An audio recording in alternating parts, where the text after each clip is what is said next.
Habang hinihintay natin yung panayam kay Governor B, ay kita munang suminsay din sa amay. Dini muna kita at lasing kaasarap ng kaping barakaw. Lalo't Liberica, isa rin namang gamit sa espresso eh.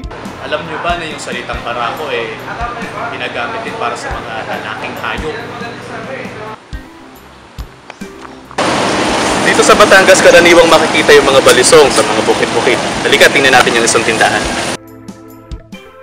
Ang balisong ay hango sa mga salitang baling sungay dahil nung araw, ginagamit ang mga sungay ng kalabaw para makagawa nito. Nandito tayo ngayon sa Taal. Maganda mapuntahan natin yung isang lumang bahay. Bisitahin natin. Ito ang bahay ni Don Leon Apasible, isang abogado na hinirang ni General Emilio Aguinaldo upang balangkasin ang unang konstitusyon ng Pilipinas. Sa laki ng kanilang bahay, ganito nila tinatawag ang buong pamilya upang dumulog sa hapagkainan. Matibay ang pananampalataya naming mga Batanggenyo.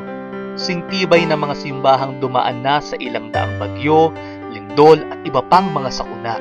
Sa likod ko yung Our Lady of Mount Carmel Church. Mga ilang dekada na rin nakakalipas na dito sa kinatatayuan ko, sinasabing umulan daw ng mga talulot ng rosas. Hello? Hello, sir. Pwede na po kayo pumunta sa Kapitolyo. Okay, sige. Salamat. Okay po.